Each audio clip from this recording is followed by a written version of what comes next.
Assalamualaikum warahmatullahi wabarakatuh. Selamat malam para sahabat. Apa kabar Anda semua? Masih stay at home? Mungkin ada juga di antara sahabat kita yang tidak bisa stay at home pada hari ini. Mungkin karena pekerjaan mereka yang penting dan tidak bisa ditinggalkan.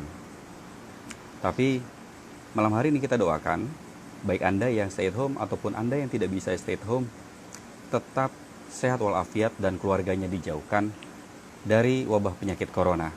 Sahabat, 2 hari lagi insya Allah kita akan menjalani puasa Ramadan. Dan Ramadan kali ini, karena kita akan berpuasa di tengah wabah COVID-19, banyak hal yang mungkin akan tidak bisa terjadi. Biasanya kita mungkin buka bersama dengan teman, buka bersama dengan sesama alumni, buka bersama dengan para sahabat, dengan keluarga besar. Kemudian juga sholat tarawih bersama, hingga salat id bersama-sama, dan bersilaturahmi bersama-sama, mungkin itu tidak bisa kita lakukan pada Ramadan kali ini. Kenapa? Karena pada saat ini kita akan ada larangan ataupun ada imbauan dari Kementerian Agama agar tidak kita dalam beribadah tidak boleh berkumpul dalam kelompok yang besar. Akan tetapi tetap saja ada masyarakat kita yang mungkin tidak bisa meninggalkan untuk salat jemaah tarawih dan sebagainya. Ada kontroversi, ada pertanyaan-pertanyaan, sebenarnya apakah mungkin kita di bulan Ramadan nanti tetap beribadah ke masjid, atau malah sebaiknya kita tinggalkan. Nah, tentu banyak di kepala Anda yang menjadi kontroversi dan pertanyaan-pertanyaan. Nah, sesuai dengan flyer yang sudah saya pasang di Instagram dan Facebook saya, pada malam hari ini kita akan berdiskusi dengan ahlinya. Ya, ini senior saya, guru saya juga, yaitu Ustadz Soleh Sofyan. Assalamualaikum, Pak Ustadz. Waalaikumsalam warahmatullahi wabarakatuh, Bang Ukay. Sehat? Alhamdulillah. Ustadz, apa kabar?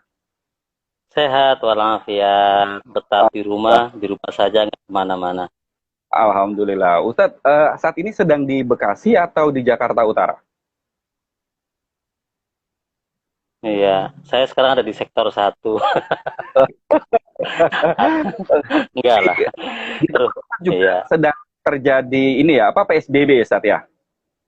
Bagaimana Sama, situasi di Bekasi daerah? dengan Jakarta, iya. Rumah Lagi, saya Jakarta, unit usaha dan kantor saya. Rumah saya Bekasi, unit usaha Jakarta, dua-duanya PSBB oke, juga. PSBB juga. Jadi banyak hal Nah, tentu aktivitas nah. yang dikurangi Ustadz sekarang ya. Tentu pasti dikurangi, tetapi sebenarnya kegiatan tidak dikurangi, cuman beda metode, beda cara saja. Luar biasa, aktivitas tetap jalan dengan metode dan cara yang berbeda. Kira-kira Ustadz ya. Betul, betul, Baik Ustadz, betul, betul. kita masuk ke dalam obrolan santai kita pada malam hari ini. Hmm, Sebelum kita masuk ke tema soal Ramadan tadi, mungkin saya ingin mulainya berbicara tentang sholat Jumat dulu nih. Ya kan, kita hmm, sejak bulan Maret 2020, nih, kalau hitungan saya ini mulai dari bulan Maret Ustadz ya, terhitung hmm, sudah 6 kali salat Jumat. Kira-kira mungkin hmm, kita tidak melaksanakan sholat Jumat berjamaah sesuai dengan imbauan pemerintah. Tapi saya lihat hmm, ada di berita beberapa masjid yang masih melakukan sholat berjamaah. Ada yang sholat jamaahnya dengan berjarak, tapi ada juga yang sholat jamaahnya tidak berjarak. Sebenarnya saat hmm, apa sih hukumnya? Karena gini, sebelumnya ada apa namanya pesan berantai nih, yang katanya kalau tidak sholat Jumat secara berturut-turut, 3 kali berturut-turut, hmm, tidak sholat Jumat, maka dia akan menjadi kafir. Ya kan, ini di masyarakat juga menjadi kebingungan. Akhirnya ada yang, daripada saya jadi kafir, saya ke masjid aja deh, meramaikan masjid dan sebagainya. Sebenarnya hukumnya seperti apa Ustaz soal sholat Jumat ini di tengah wabah COVID-19? ya.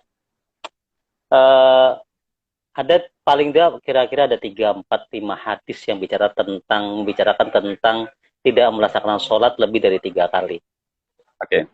Di antaranya, ya. Tetapi ada kesamaan dari beberapa hadis itu. Saya ambil satu saja.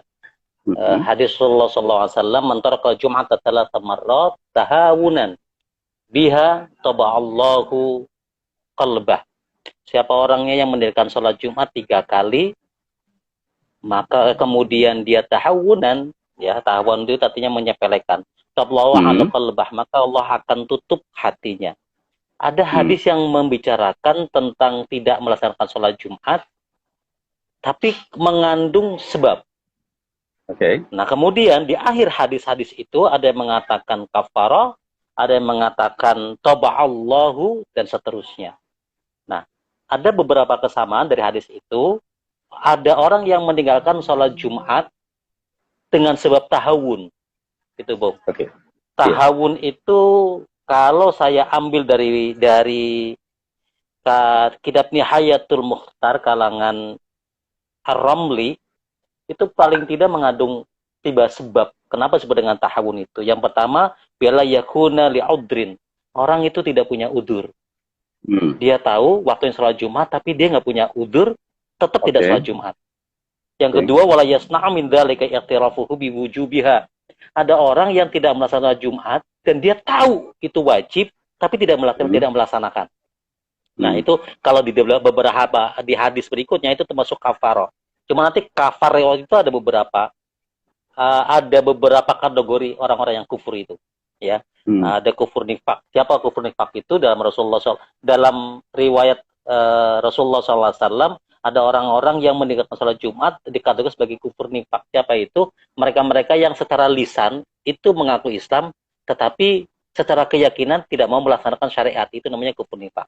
Kemudian yang terakhir adalah wa antarkaha ma'siyah. Orang meninggalkan sholat Jumat itu karena faktor maksiat. Jadi kalau dari kategori 3 syarat ini, sebenarnya orang tidak melaksanakan sholat Jumat itu karena faktor corona, itu tidak bagian daripada orang yang ditutup hatinya, tidak menjadi bagian orang yang disebut dengan kufur kepada Allah Subhanahu wa taala. Artinya sebenarnya yang dimaksud dari hadis itu adalah orang yang meninggalkan sholat Jumat secara sengaja, Ustadz, ya, atau menyepelekan, ataupun hanya ingin sedang melakukan maksiat, katakan begitu. Unsur-unsur itu tentu tidak terpenuhi dong ke dalam musibah COVID Corona ini, Ustadz, ya. Betul. Tidak ada unsur apapun yang menimbulkan orang itu kufur dan menimbulkan orang itu ditutup hatinya oleh Allah Subhanahu wa taala lantaran ada fatwa Majelis Ulama Indonesia, ada fatwa dari pemerintah dan kiai-kiai untuk tidak melaksanakan sholat Jumat. Tentu layak bagi kita untuk melakukan dan memenuhi perintah daripada orang-orang yang pemerintah lah intinya lah. Baik, artinya pemerintah, orang alim sudah mengatakan bahwa tidak ada pelanggaran hukum dalam tanda kutip, tidak ada pelanggaran hukum Islam yang kita lakukan ketika kita sholat Jumat 3 kali berturut-turut, 6 kali berturut-turut karena adanya musibah wabah corona, begitu Ustadz, ya? Betul. Rasulullah SAW sendiri melarang umatnya untuk melaksanakan sholat Jumat hanya karena hanya karena terjadi hujan. Hanya karena terjadi hujan, hanya karena dingin. Bahkan di dalam kitab Minhaju Qawim itu Ibnu Hajar Al-Haytami itu malah ketika ada orang merasa dingin, ada salju, kemudian ada hujan, atau takut hartanya hilang, takut nyawanya terancam, ada anak misalnya lagi digendong, aduh kalau saya tinggalin gimana ya, saya sholat Jumat apa enggak, nanti ada yang nyulik dan sebagainya, itu diperbolehkan untuk meninggalkan sholat Jumat, tentu menggantinya dengan sholat zuhur. Artinya sholat Jumat tidak dilakukan, tapi tetap wajib sholat zuhur pada waktunya, kira-kira Ustadz gitu ya? Betul. Ustadz, selanjutnya ini kemudian berita atau informasi pesan berantai yang viral lainnya adalah ini tentang wabah corona. Saya pernah tuh melihat salah satu foto, ada tulisannya bahwa sesuai dengan hadis Nabi, katanya kalau misalkan ada wabah di tempat Anda, maka Anda tidak boleh keluar, atau ketika ada wabah di desa sebelah, maka kita tidak boleh ke sana. Itu hadisnya seperti itu, bisa dijelaskan? Ya. Itu hadis Rasulullah SAW, itu hadis riwayat Bukhari. Itu dikatakan, Bismillahirrahmanirrahim, idza sami'tumut ta'un fil 'abdin fala tadkhuluha wa idza waqa'a bi 'abdin wa antum biha fala yakhruju minha. Nah, ini hadis Rasulullah SAW sahih. Jika engkau mendengar ada satu wabah ta'un itu penyakit yang menular, ya menular walaupun saya tidak akan masuk pada wilayah perbedaan apakah ini corona taun atau bukan, saya tidak masuk ke situ, ya. Maka kata Rasulullah SAW, jangan masuk, jangan masuk. Tapi jika engkau ada di dalamnya, ya kan, jangan keluar. Artinya di sini ada bahasa sosial yang Rasulullah SAW berikan pesan kepada kita. Ya. Kalau ada wabah, engkau boleh saja menghindar karena takdir terkena apa? Terkena wabah itu bagian daripada takdir, menghindari wabah juga bagian daripada takdir. Betul. Betul. Sakit itu takdir Allah. Ya, takdir Allah. Tapi keinginan kita untuk sembuh juga takdir dari Allah. Lalu pilihan mana takdir itu? Takdir itu pilihannya adalah naluri yang Allah berikan kepada kita. Kalau kita ingin sehat, hindari sakit itu. Kalau ingin menghindari dari wabah corona, ya hindari. Karena itu adalah takdir yang baik. Artinya kita ketika kita... artinya akan Rasulullah SAW itu pernah memberikan pesan. Pesannya sepertinya sederhana. Ya. Apa itu? La tu'aridul ma'rita 'alal mudi. Jangan engkau campur onta yang sakit dengan onta yang sehat. Ya. Bayangkan. Onta saja itu diperhatikan oleh Rasulullah SAW. Jika ada onta yang sakit, haram hukumnya engkau mencampur onta yang sakit pada orang yang sehat. Betul. Nah, sekarang masalahnya adalah kalau kemudian tiba-tiba ada orang yang abid, dalam tanda kutip dianggap abid, dianggap beriman, dianggap soleh, dianggap yes, kemudian dia teriak, ayo dong, gitu kan, ayo dong kumpul, ayo dong ke masjid, ya kan? Hanya Allah nanti Allah bla bla bla macam-macam. Yang menjadi pertanyaan adalah Rasulullah saja memperhatikan onta yang sehat supaya tidak tertular dengan onta yang sakit. Sementara sosok yang dianggap abid tidak pernah memikirkan bagaimana seandainya umatnya, jamaahnya itu tertular penyakit lantaran perintah untuk melakukan sesuatu yang dianggap sesuatu yang wajib dalam keberagamaan kita. Iya. Itu penting. Ya artinya orang yang memaksa untuk sholat Jumat ya mungkin belajarnya masih kurang jauh kira-kira gitu Ustadz ya. Ya biasanya nilai sosial itu akan sulit. Begini Kang Sukri. Kalau orang bicara amanu itu biasanya nggak ada lawan. Lawannya kan cuma satu, surga atau neraka. Ya kan? Lo mau dapat kebaikan dari Allah atau dapat surga yang tingkatan mana gitu kan. Tapi kalau udah bicara amilus solihat, itu kebanyakan lawan. Kalau sudah amilus solihat, perbuatan yang bersifat sosial, menyelamatkan orang dan seterusnya, itu biasanya banyak lawan-lawan yang memang kadang-kadang kita akan berpikir belok. Yang penting ada kepentingan pada diri kita. Bang Sukri pernah lihat nggak? Ada satu video di mana ada orang sedang sholat berjamaah. Tiba-tiba sebelah kanannya jatuh, blok, pingsan lah, mungkin jantung atau macam-macam. Apa yang kita lihat? Orang itu tetap melaksanakan sholat, imamnya tetap sholat, makmumnya tetap sholat sampai salam selesai. Baru kemudian mereka tergopoh-gopoh untuk menolong orang itu. Pertanyaan saya adalah, apakah ini perbuatan baik atau tidak? Seharusnya dia berhenti sholat gitu Ustadz ya? Untuk menyelamatkan yang sedang sakit. Ini yang kita seharusnya seperti itu, ya kan? Menyelamatkan nyawa orang itu wajib hukumnya, ya, dibandingkan meneruskan nilai kewajiban. La dharara wala dirara. Tidak ada unsur kebaikan yang bisa kita ambil kalau di sana mengandung keburukan. Itu rumus. Dalam usul fikih itu rumus, ya. Lebih baik menyelamatkan sesuatu yang melakukan sesuatu yang membahayakan seseorang daripada kita egois melakukan satu kebaikan, hatta ibadah sekalipun. Ya, saya pernah lihat tuh videonya Ustadz ya, yang ada orang jatuh ketika sholat, yang lainnya tetap menjalankan ibadah Ustadz ya. Ya mungkin sebagian dari kasat mata seolah-olah wah ini udah bener nih jemaah tetap dilanjutkan. Sementara ini mungkin saja masih bisa diselamatkan kalau saat itu samping kanan kirinya menghentikan sholat dulu untuk menyelamatkan yang sedang sakit. Begitu, Ustaz? Betul. Ini sesuatu yang kejam bagi saya. Ini sesuatu yang kejam bagi saya. Bahkan sholatnya pun di dalam hukum fikih itu diharamkan menurunkan sholatnya. Ketika nyawa seseorang terancam, kemudian dia secara egoisnya menyelesaikan sholatnya sampai selesai.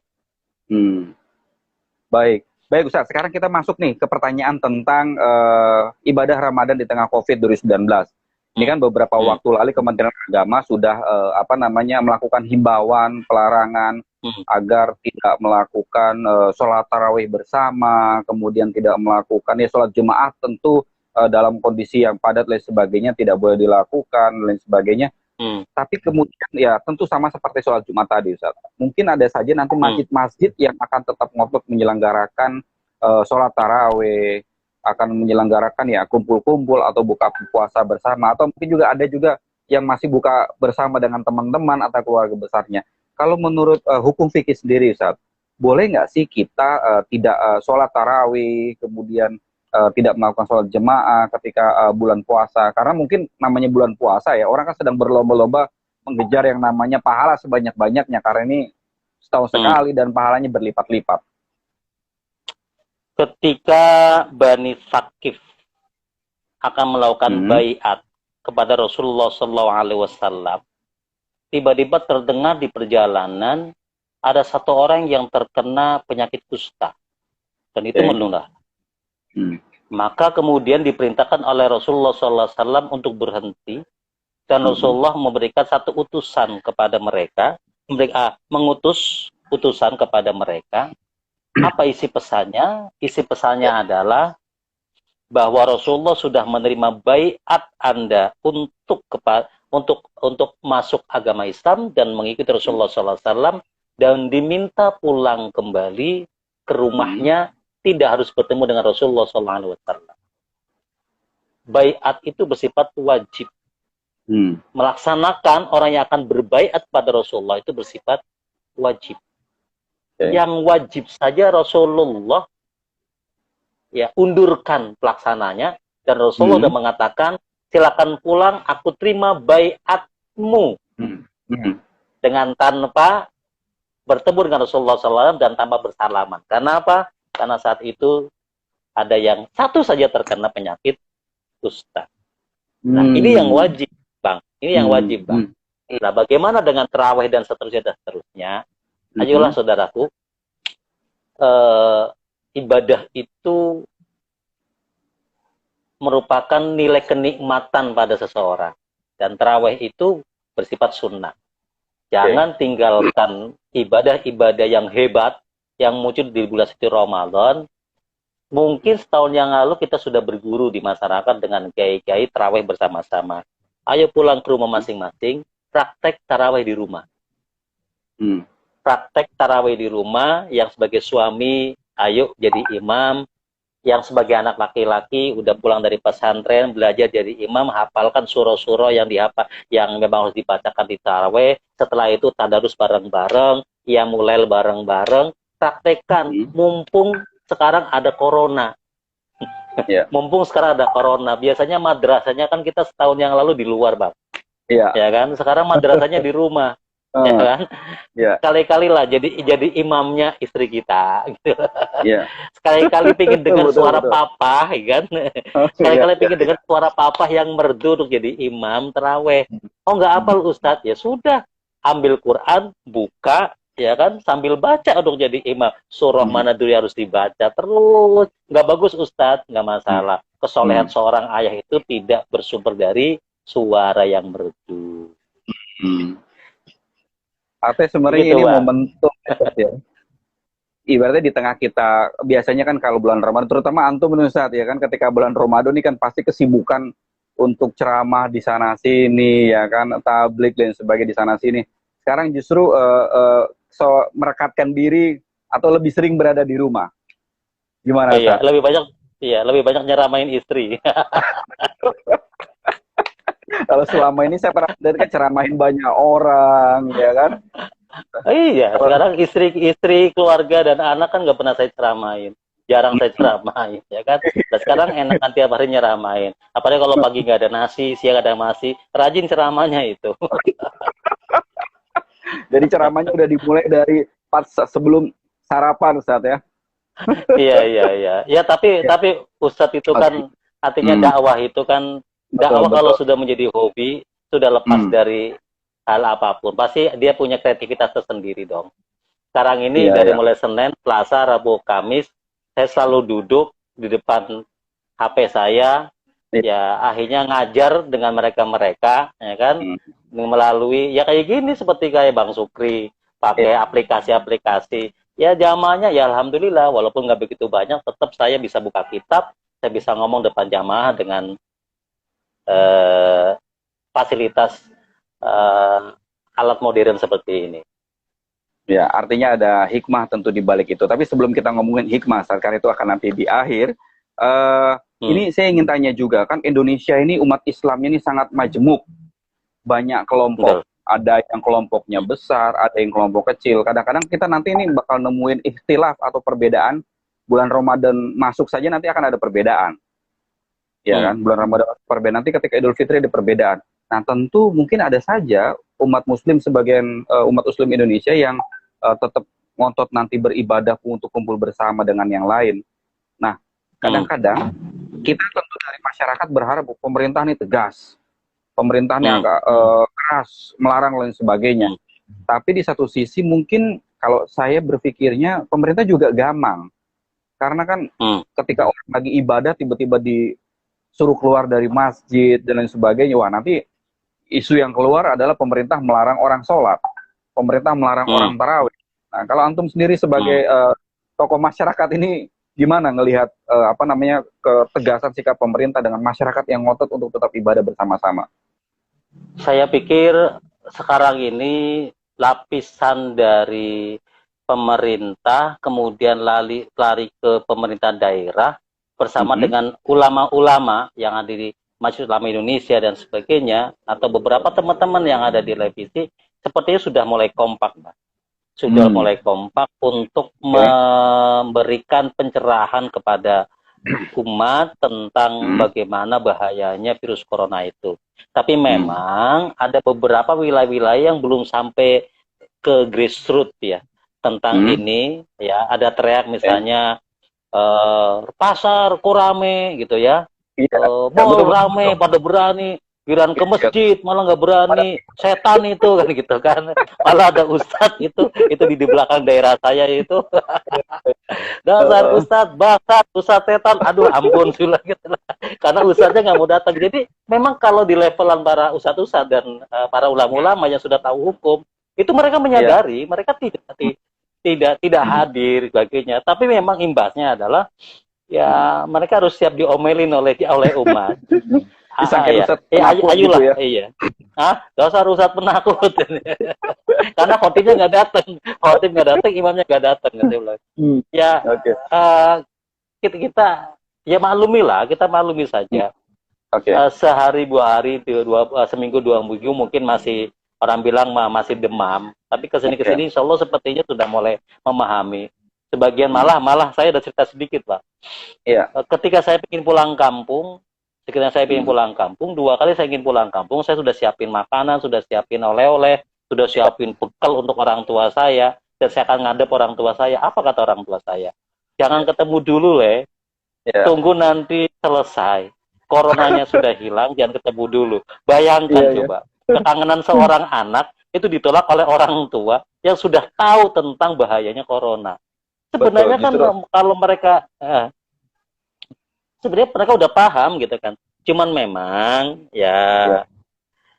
pemerintah Bang Sukri harus juga Iya. siap-siap. Gini, tidak Hmm. sholat Jumat di masjid, pulang ke Hmm. rumah harus ada gantinya. Apa itu? Hmm. Sholat duhur. Sholat Betul Bang? zuhur, betul. Betul. Tidak pulang, tidak bekerja di luar, suruh di Hmm. rumah, bekerja kan nyari duit, nyari Iya. makan.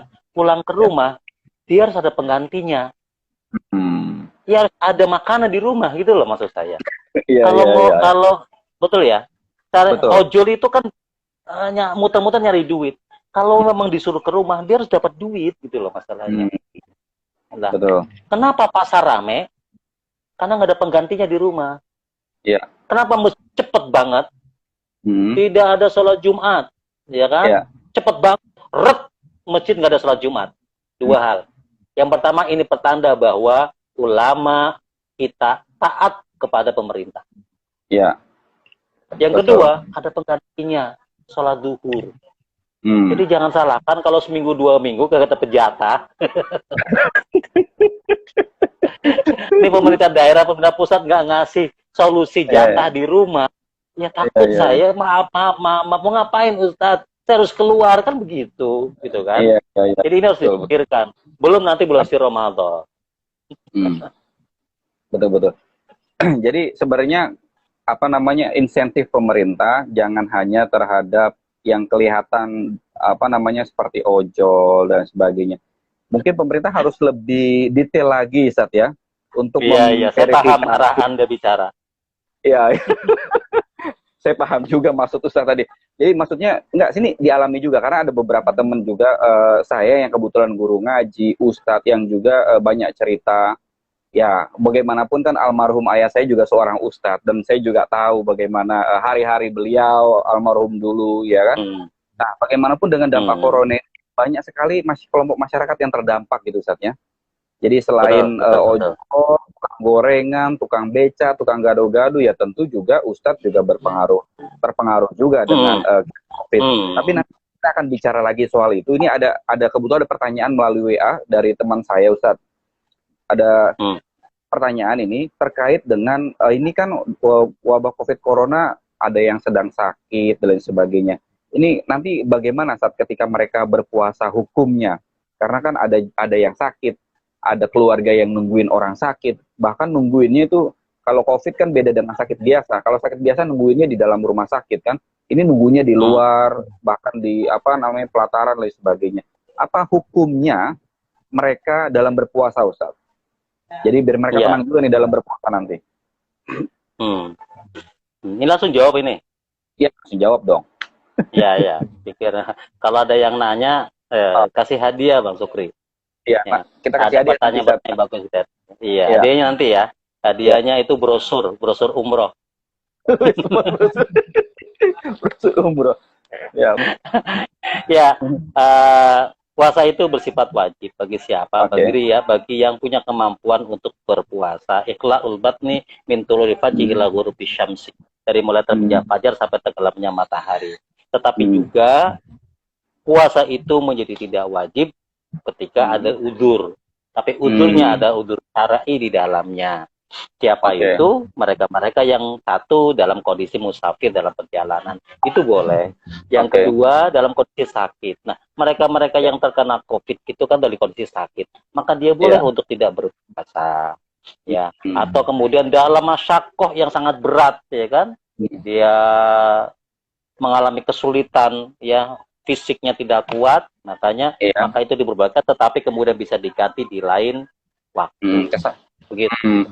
Artinya dia boleh tidak berpuasa, tapi nanti ketika kita doakan semoga dia sehat, ketika dia sehat, dia bisa menggantinya di waktu, Ustadz, gitu ya, di luar bulan Ramadan, begitu, Ustadz.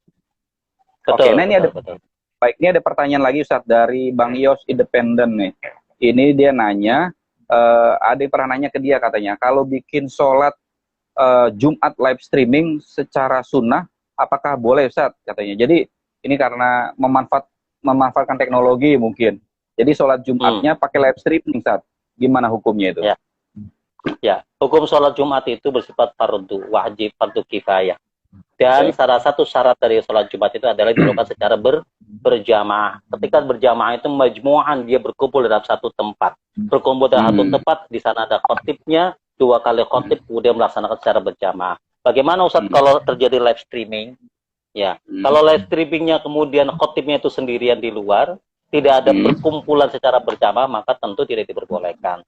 Tetapi kalau kemudian live streamingnya itu dalam satu tempat, kemudian ada jamaah di sana yang ikut, misalnya 40 orang, yang di atas itu sholat, kemudian live streaming juga, pakai live streaming, dia tidak melihat khotib yang ada di luar, di bawah, maka itu disahkan. Yang terpenting adalah dalam satu wilayah. Nah, kalau jauh-jauh bagaimana, Ustadz? Khotibnya di masjid. Kemudian yang lainnya di rumah masing-masing, ya tentu tidak sah karena salat Jumat itu adalah berjamaah. Jadi nggak bisa saatnya orang Pamulang jemaah live streaming, kemudian imamnya di Bekasi, kira-kira gitu. Tentu tidak dibolehkan. Baik, Ya gampang-gampang aja Mas, ganti sholat duhur saja itu lebih enteng. ganti sholat zuhur aja, dan itu juga tidak masalah Ustadz ya. Baik, kemudian silakan teman-teman, saya umumin dulu Ustadz nih kepada para teman-teman sahabat-sahabat kita yang sedang menonton. Silakan yang mau bertanya tentang hukum fikih, hukum Islam di dalam melaksanakan puasa Ramadan di tengah COVID Corona, Anda bisa bertanya apapun di sini. Nanti Ustadz Soleh Sopyan akan memilih, ketika kalau pertanyaan Anda menarik, Anda akan dapat voucher dari sate Pak Deku. Menarik kan? Silakan bertanya. Ya. Sebelum voucher mereka bertanya, voucher gratis makan dari Ustadz Soleh Sopyan tuh. Iya. Baik. Kemudian selanjutnya nih, ini kita berbicara soal masih dalam kaitan dengan COVID Corona. Tadi Ustadz sudah masuk kepada tentang bagaimana COVID Corona ini. Tadi sebenarnya saya sudah siapkan pertanyaan juga nih terkait dampak Corona terhadap para guru ngaji, para ustadz. Anda tentu kan Ustadz juga punya teman-teman di luar yang bertanya atau curhat kira-kira dengan kondisi ekonomi seperti ini, bagaimana guru ngaji sebenarnya. Sementara guru ngaji kan selama ini kita ketahui kan dianggap, wah ini Ustadz ikhlas lah ngajar dan sebagainya. Sebenarnya apa yang harus dilakukan masyarakat ataupun apa yang harus dilakukan pemerintah dalam hal ini untuk memperhatikan para asatidz kita, ya kan, baik Ustadz guru ngaji ataupun yang di pondok pesantren sekarang yang sedang libur, ya kan, Ustadz dan lain sebagainya. Bagaimana Ustadz? Ya. Ini kalau saya ngomong begini sebenarnya beroksikutan. Harusnya saya ngomong ya. Saya ngomong beroksikutan. Nih, yang ngomong dia kan Ustadz kan begitu. Ya, tapi saya akan mewakili karena saya sudah 3 kali bikin tulisan tentang Ustadz itu sendiri. Dan alhamdulillah beberapa hari yang lalu saya ditelepon oleh beberapa pejabat termasuk di kepolisian tentang bagaimana cara distribusi, dan hari ini ada 80 orang yang dikirimin sembako dari perusahaan-perusahaan swasta yang ada di Jakarta, kurang lebih sekitar 80 ustadz, tapi saya bilang kurang banyak, nanti tambah lagi lah. Saya berpikir begini, yang pertama, sudah saatnya perusahaan-perusahaan atau apapun yang berlabel Islam tolong turun, ya kan? Sudah, yang lain-lain diperhatikan dan terus perhatikan deh, tapi sudah saatnya semua yang berlabel-label keagamaan tolong turun. Kalau contoh bank bersyariat, bank syariat, Bank syariat, satu bank yang berlabel syariat, Mandiri Syariat, saya sebut dan itu sudah betul. Yang kedua lembaga-lembaga zakat, mau Basnas, mau apalagi, tolong turun, karena marketing Anda itu Ustadz. Orang mau beralih ke bank syariat, tabung syariat, itu marketingnya Ustadz, marketing yang tidak pernah dibayar oleh Anda. Yang kedua, orang mau zakat, mau infak sodako, itu marketingnya juga para Ustadz, walaupun tidak bisa dibayar. Saya miris Bang, cara berberita bahwa ada lembaga zakat nasional yang kemudian hari ini baru mau turun, memberikan target kepada kelurahan-kelurahan, satu kelurahan sekian juta, dan sekarang harus dilakukan oleh kelurahan itu, tapi setelah ditanya berapa yang Anda keluarkan hari ini karena COVID-19, apa mereka bilang? Saya akan mengeluarkan sembako untuk satu masjid 5 sembako. Bayangkan. Satu masjid 5 sembako. Baik. Kok sepelit itu gitu? Selama ini uangnya kemana gitu? Jadi tidak sebanding dengan apa yang mereka kejar ya Ustadz ya? Aduh ya, satu. Ustadz itu biasanya mereka tidak mengeluh Bang. Kalau toh mengeluh, kayaknya sepertinya nggak enak didengar oleh masyarakat. Masyarakat belum siap tentang keluhan Ustadz. Sudah, yang pemerintah, yang lembaga-lembaga itu tolong turun, jangan suruh Ustadz kumpul, jangan suruh Ustadz datangnya satu tempat, menghina Anda.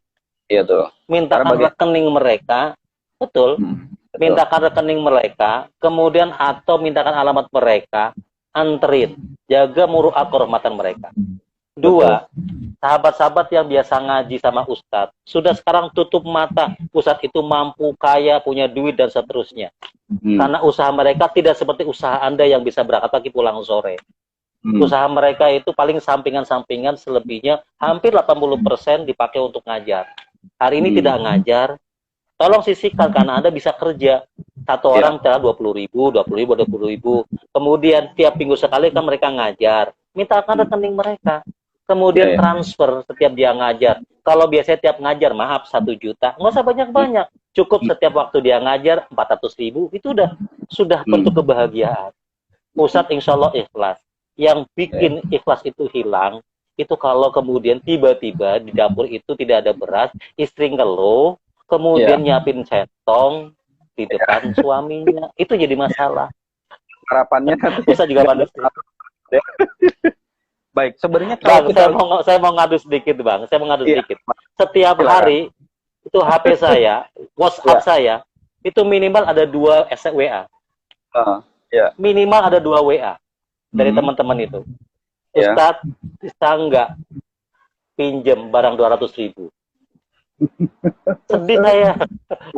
Asli. Ustadz, kemarin ada yang nawarin saya mau jual motor saya, Ustadz.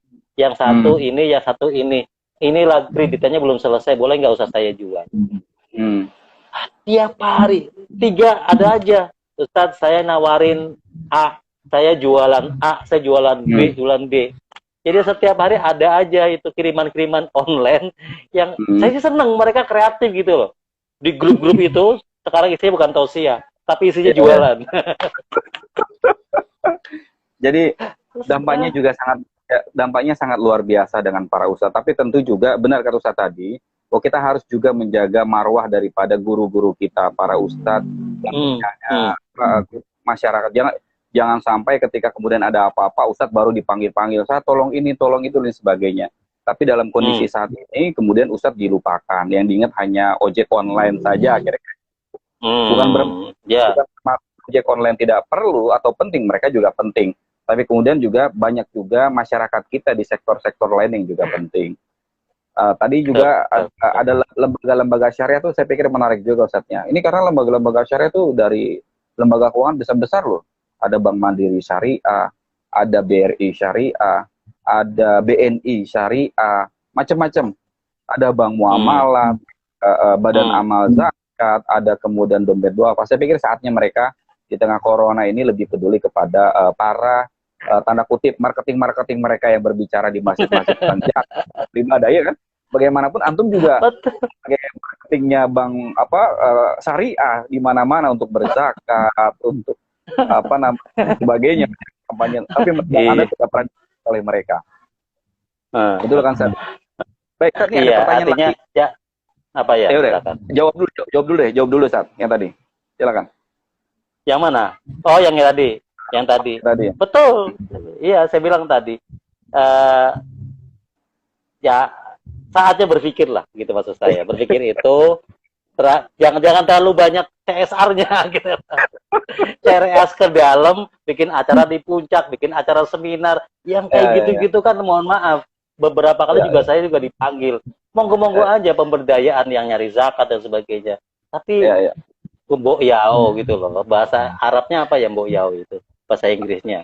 Mbok Yao sekarang itu yang berbau-bau agama, pikirin juga orang-orang yang berjuang di bidang agama. Begitu. Baik, Ustaz. Ini ada pertanyaan lagi nih.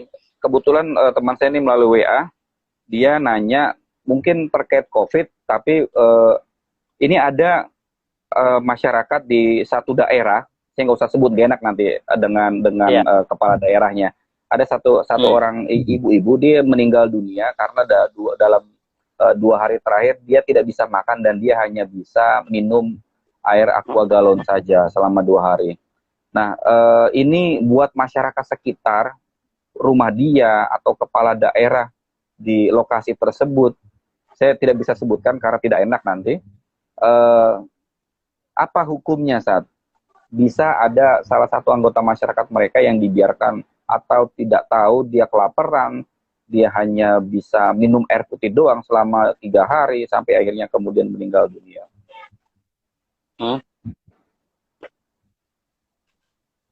ketika orang kemudian sifat sosialnya itu sudah bermasalah, maka yakinlah sebenarnya nilai keimanannya pun bermasalah. Orang yang amanu harus amilus sholihat.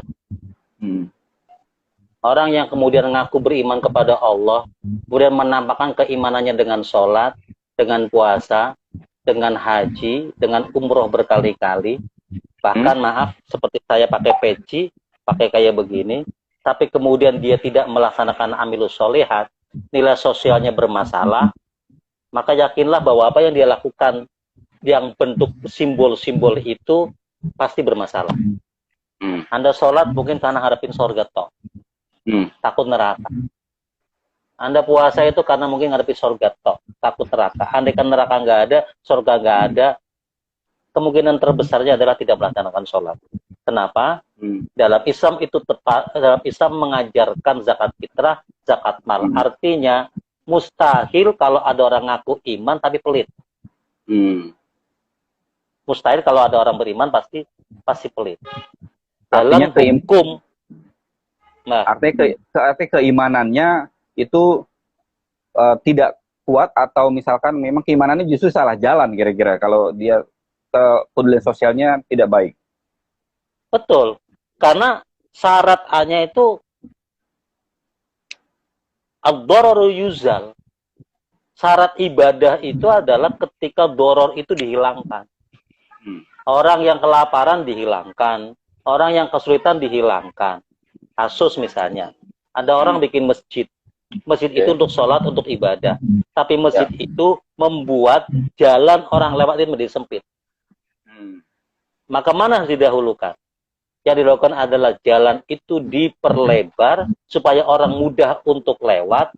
Masjidnya jangan saya menghalangi jalan. Begitu. Termasuk kalau ada orang kemudian ya dalam kondisi kelaparan, kemudian orang lain rajin untuk ibadah dan sholat, maka saya berpikir perlu dipertanyakan nilai-nilai keimanan yang dalam bentuk nilai-nilai sosial di hadapan Allah Subhanahu wa Ta'ala. Bagaimana hukumnya Ustadz? Haram dan dosa. Ada hukum fardu, ada hukum fardu kifayah. Apa itu fardu kifayah, Bang Ukay? Hukum fardu kifayah itu kalau satu melaksanakan yang lain gugur. Kan begitu ya? Kita sering tahu fardu kifayah itu cenderungnya itu seperti sholat jenazah. Tapi ternyata fardu kifayah itu sebenarnya banyak. Yang menemukan lampu itu kalau dia beragama Islam, maka dia dapat fardu kifayah. Fardu kifayah itu hebatnya ketika dia melaksanakan, dia menggunakan fardu kifayahnya menggunakan lampu itu, maka jutaan orang menikmati, jutaan pahala dia dapatkan. Itu hebatnya. Ya. Termasuk orang yang lapar itu berhukumnya adalah fardu kifayah. Tidak kemudian kalau kemudian dia sakit kemudian meninggal, maka satu kampung kebagian dosanya. Hatta pemerintahnya pun kalau tidak peduli, maka dia kebagian dosanya. Bahaya, Bang. Bahaya. Makanya saya lebih senang menemukan sesuatu yang sifatnya fardu kifayah. Kenapa? Pahalanya multi level, lebar, panjang. Ngasih orang makan satu kali tukang becak di depan rumah saya itu, maka dia itu, saya akan mendapatkan pahala fardu kifayah itu berlipat-lipat. Bukain gerbang ketika saya datang, bukain pintu ketika saya datang, hanya karena saya sering ngasih makanan ke dia. Bayangkan, pahala dunia kita dapatkan, hatta kemudian akhirat. Baik. Artinya kalau kita memang mengaku beriman, kita harus lebih aware dengan tetangga kita sendiri, apakah dia sudah makan, apakah dia kekurangan makan, begitu Ustadz ya. Karena saya juga pernah lihat ada satu berita di televisi, ada salah satu anggota masyarakat kita yang keluarganya ini ada positif corona, ya kan?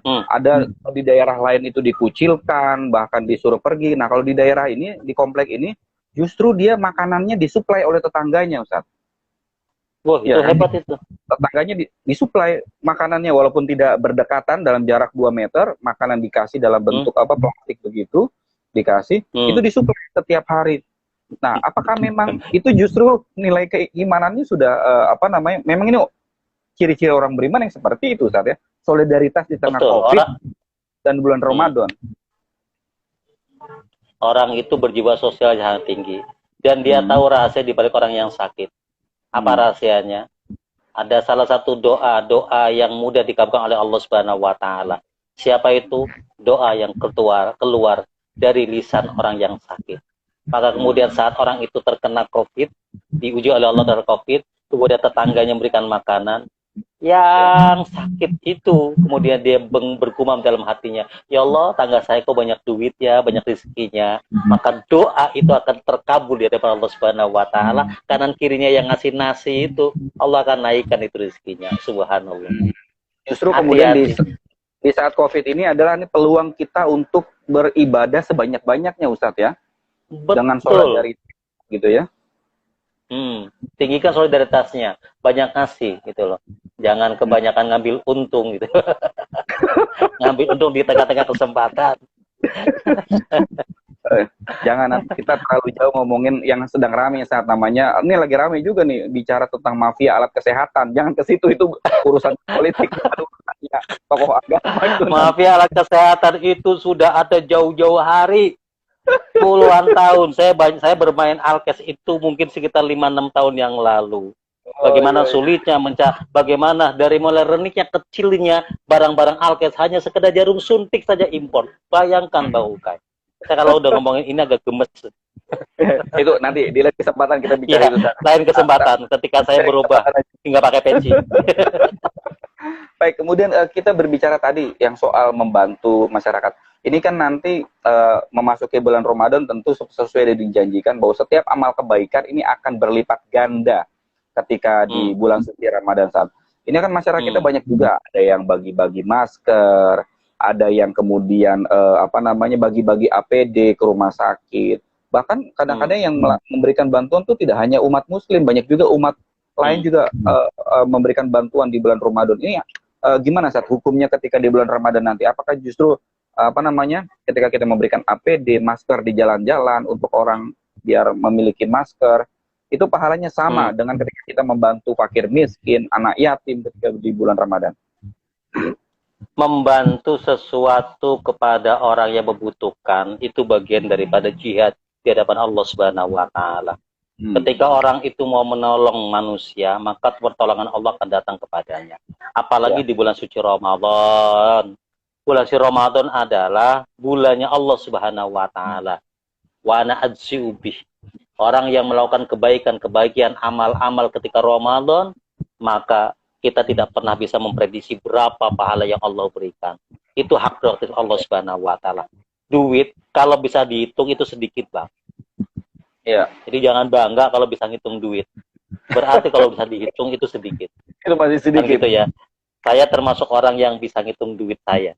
Karena bisa ngitung gitu kan. Tapi kalau duit itu sudah tidak bisa dihitung, itu tandanya banyak. Tandanya banyak. Nah, Allah itu ngasih kebaikan, pahala, keberkahan di bulan Ramadan itu nyaris tidak bisa dihitung oleh kita sebagai pengamalnya. Makin hebatnya itu. Jadi, iya, dari sekarang kan 11 bulan yang lalu kita nyari duit. Pas giliran corona datang, ya kan, masuk Ramadan. Duit yang lama kan banyak tuh ngendong tuh. Udah cepet, banyak orang yang perlu gitu loh. Banyak orang yang perlu, keluarin. Habis Ustadz, ya sudah. Kalau habis sekarang dapat pahala, habis besok dapat pahala, ini yang penting kan begitu. Dihabisin setelah meninggal namanya warisan, kan begitu. Ujungnya akan dihabis-habisin juga. Betul, ujung-ujungnya habis juga. Tinggal habisnya itu dapat pahala atau enggak, kira-kira gitu Ustadz ya. Iya, manfaat atau tidak. Gitu. Baik, Ustadz, ini ada pertanyaan lagi nih. Assalamualaikum Ustadz, katanya saya mau tanya, bagi orang yang meninggal karena terpapar wabah corona, itu meninggalnya bisa disebutkan sebagai meninggal syahid atau tidak Ustadz? Ya. Sebagian ulama mengatakan bahwa orang yang terkena penyakit ya, karena faktor wabah, maka dia termasuk orang-orang yang bagian daripada syahid. Ya. Walaupun syahidnya tidak seperti syahid dalam peperangannya.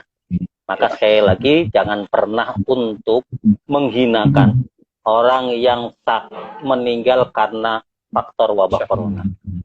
Jangan pernah coba-coba menghinakan. barangkali kemudian di Jawa, di satu wilayah ada orang menolak untuk menggugurkan. Saya sih yakin penolakan itu bukan karena mereka jahat. Penolakan mungkin ketidaktahuan mereka akan takutnya tertular virus corona itu. Mulai hari ini saya perlu berkata pada sahabat-sahabat, biasanya saya ngasih fatwa, biasanya saya ngomong supaya diturutin orang lain, ya wajahnya saya nurutin omongan orang-orang yang lebih ahli tentang corona daripada saya sebagai seorang ustadz. Siapa itu? Para dokter dalam tim medis. Artinya jangan dihinakan kemudian karena kasus-kasus tadi yang menolak pemakaman, Ustadz ya. Betul. Baik, ketika kita berbicara panjang ini kita udah kurang lebih 1 jam berbicara, Ustadz. Mungkin dari garis benang merah kita mau bicara dari awal sampai akhir. Apa yang kita bisa hikmah di balik corona ini, musibah corona yang sudah berlangsung sejak Maret di Indonesia. Nah, kemudian kita akan memasuki bulan suci Ramadan. Apa hikmah yang bisa kita ambil, Ustaz? Baik, hikmah yang pertama adalah bahwa corona itu adalah makhluk Allah Subhanahu wa Ta'ala. Allah tidak akan pernah menyia-nyiakan, tidak pernah menciptakan sesuatu sia-sia. Hatta ba'udoh juga Allah ciptakan. Ba'udoh itu mungkin bisa jadi lalat, bisa jadi binatang kecil. Tetapi ba'udoh itu menjadi sebuah simbol binatang yang hina, binatang yang tidak punya manfaat. Tapi Allah Subhanahu wa Ta'ala katakan ba'udoh pun ternyata mengandung nilai-nilai hikmah.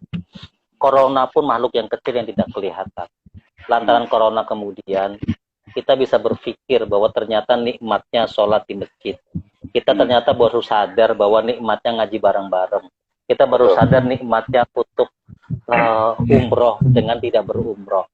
Kita baru menyadari dekat kebersamaan yang ada. Maka sekali lagi cepat ambil hikmahnya. Yang kedua, sudah saatnya untuk tidak saling menyalahkan siapapun. Saatnya untuk bersama-sama memerangi. Kalau ada yang kurang perbaiki, kalau ada yang memimpin ya jangan kemudian tiba-tiba mengambil kesempatan untuk mendapatkan sesuatu di dalam kondisi yang seperti ini, bareng-bareng berkorban, bareng-bareng wajahnya keluar. Yang jadi bos cepet santuni tetap gaji walaupun gak banyak karyawannya pada karyawannya, yang karyawan memaklumi kalau bosnya itu dalam kondisi memang berkurang keuangannya. 3, sudah mulai berpikirlah, kita waspada sudah, tahu tentang corona sudah, ayo konsentrasi otak kita jangan mikirin corona terus.